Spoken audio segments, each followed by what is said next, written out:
Kali ini kita akan bahas mengenai CVG dari lineup mereka yaitu Nami. Apakah lineup ini akan merubah pandangan saya mengenai CVG? Biar gak panjang lebar, bumper dulu.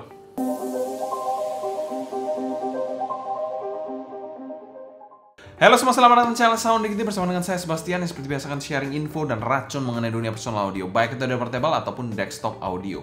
Berbicara soal CVG sendiri, brand satu ini memang tidak terlalu memikat telinga saya. Tapi kali ini kita membahas sebuah line up dari CVG yaitu CVG Nami yang menggunakan satu dynamic driver dan satu balance armatur per side-nya. Dipersenjatai oleh dua buah switch di mana ada 3 mode yang bisa kalian gunakan di sini, yang bass boost, treble boost, dan juga balance. Jadi ada 3 mode yang bisa digunakan di inner monitor satu ini. Untuk kabelnya sendiri juga tidak berkompromi di sini, dia sudah detachable 2 pin 0,75 tipe C seperti kaset-kaset juga sih. Dan kita mau thanks berat untuk CVG yang menjadi sponsor video review kali ini. Untuk link pembelian saya taruh di kolom deskripsi di bawah, dan 100% video review ini adalah opini pribadi saya. Untuk packagingnya sendiri pernah kita bahas pada video unboxing terpisah, kalian bisa cek aja di atas. Kalau kita bilang secara kelengkapan memang ya esensial aja sih, nggak ada yang spesial. Tapi kalau untuk packagingnya memang something different dibandingkan cafe-cafe budget pada umumnya ya. Memang kita bilang oke, tapi nggak sampai yang wow banget, mind blowing banget. Dan secara umum kami memberikan skor B aja untuk packagingnya. Setelah kita bahas build quality dari CVG Nami ini. Oke, untuk build quality dari inner monitor satu ini dia berbahan resin transparan ya, seperti ini. Dimana housingnya ini kalian bisa lihat isi dalam inner monitornya, ada isi drivernya di sini, kalian bisa lihat di sini. Dan satu balance armaturnya ini di dekat nozzle-nya, di ujung nozzle-nya seperti ini.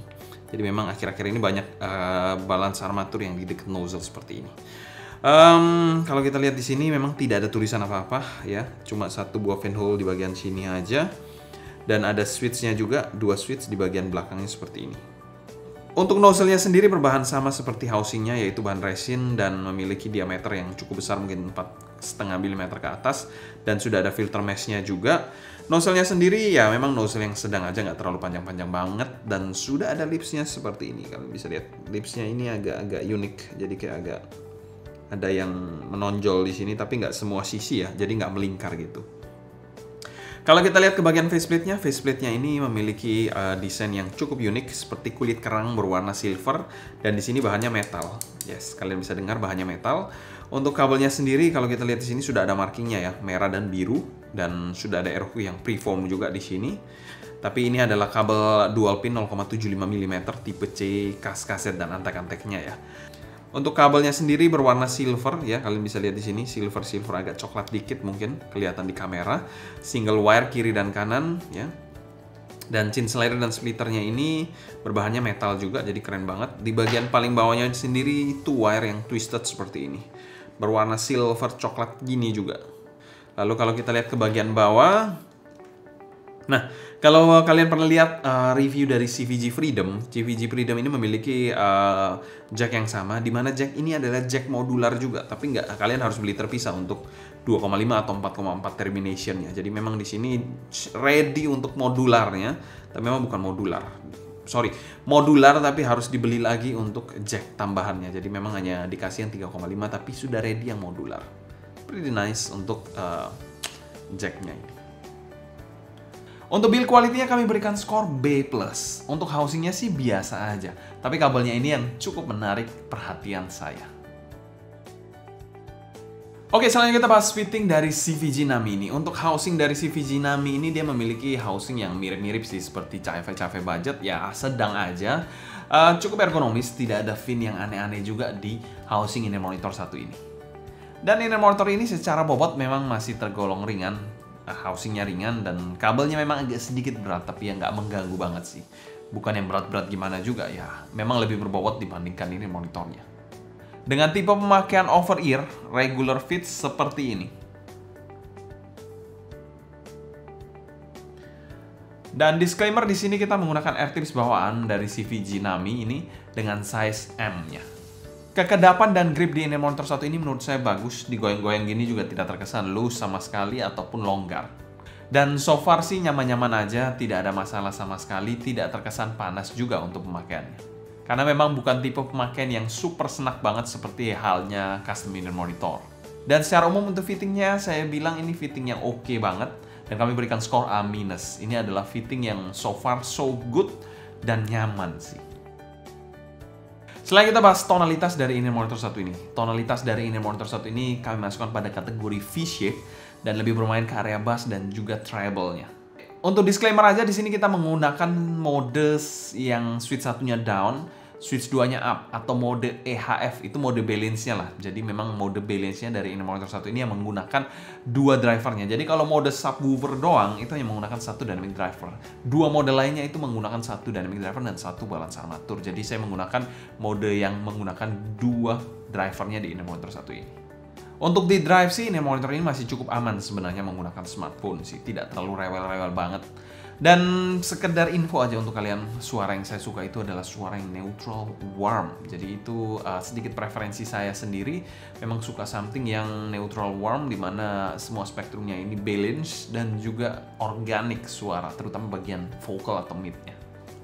Oke, kita akan bahas suaranya. Pertama dari bagian bass. Bassnya ini terasa cukup fun, dimana decay-nya masih terkesan neutral khas dynamic driver dengan speed yang oke lah. Impact-nya cukupan dengan punch yang somehow cukup oke juga. Rumble-nya juga masih masuk di sini, cukup terasa getarannya. Bassnya ini tergolong speed-nya lumayan lah, tapi bukan yang super cepat banget seperti halnya planar atau balance armatur.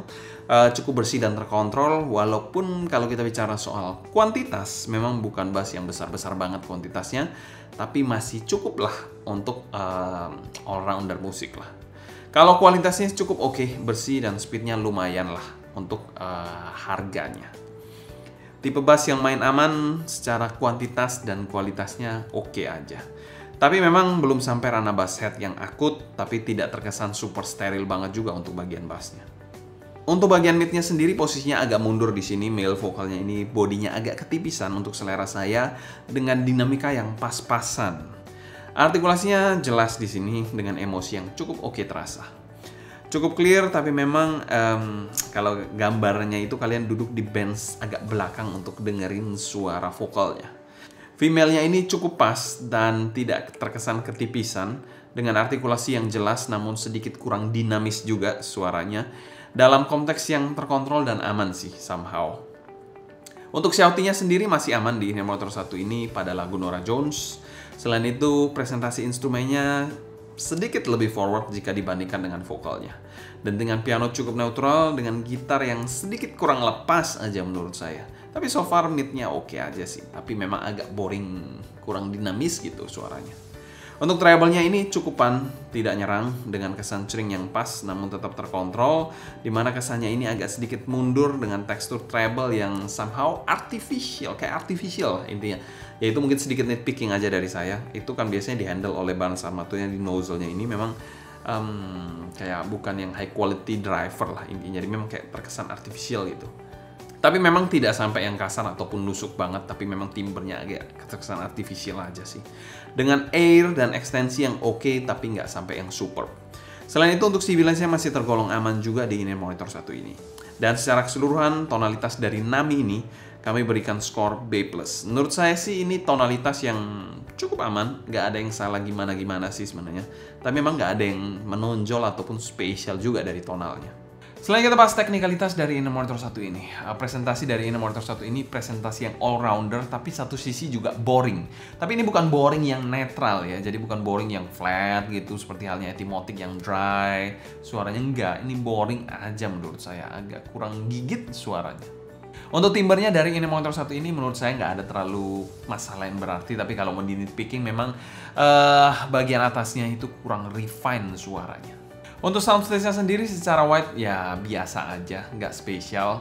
Secara depth juga kurang kesannya dan tingginya juga bukan yang wow banget sih. Dan simply ya 2D yang biasa aja untuk soundstage in-ear monitor satu ini. Untuk detailnya, in-ear monitor satu ini menyajikan detail yang cukup baik, mikro-mikro detail dapat disajikan dengan cukup tegas dan distinguishable. Jadi bisa didengarkan mikro-mikro detailnya. Untuk clarity-nya pun in-ear monitor satu ini cukup baik di eksekusinya, jadi suaranya ini jelas dan artikulasinya mantep lah. Untuk separasi imaging dan positioning, separasinya ini, inner monitor ini di mode EHF-nya dia dapat memberikan separasi yang cukup baik untuk kelas harganya. Walaupun kita bilang secara imaging kurang layering yang memberikan kesan gambaran spasial yang baik. Dan kalau kita bicara soal positioningnya ini somehow cukup oke, walaupun cuma kiri dan kanan. Dan secara umum kami memberikan skor B aja untuk teknikalitas inner monitor satu ini.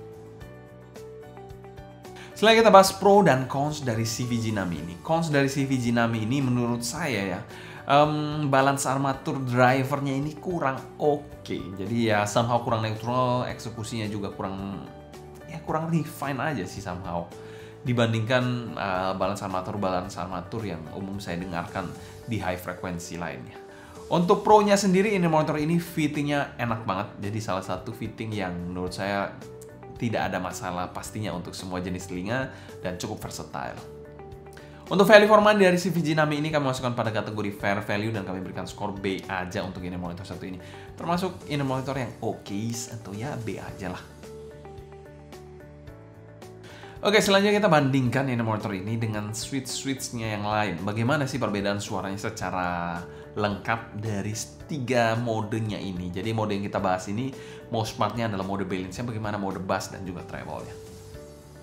Oke, kita bandingkan dengan tonal di inner monitor satu ini, kan ada 3 mode ya. Kita bahas yang paling utama itu EHF, yang kita review most part-nya. Dan di sini kita akan bahas mode pertama yaitu subwoofer mode. Sebenarnya bass-nya dari subwoofer mode secara kuantitas mirip-mirip aja, cuma terasa lebih darker suaranya dan bassnya itu lebih panjang decay-nya. Mungkin karena hanya menggunakan satu dynamic drivernya saja dibandingkan EHF yang menggunakan satu balance armaturnya juga. Oke, di mode selanjutnya yaitu HVE. Ini adalah mode bisa dikategorikan mode treble lah. Suaranya ini lebih tipis dan metallic somehow. Jadi memang ini tidak bisa dinikmatin. Tone weight-nya juga jadi ringan banget. Dan lebih forward overall suaranya.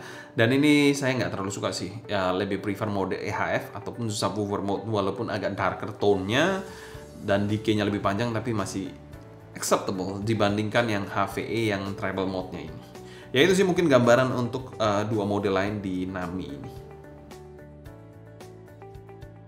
Kesimpulan, Nami ini sebenarnya not bad menurut saya, tapi juga nggak ada yang spesial banget sih di monitor satu ini. Jadi ya masuk pada kategori yang okeis, dimana kalau kita bicara soal inner monitor yang okeis atau B aja itu banyak banget inner monitor yang di sisi itu.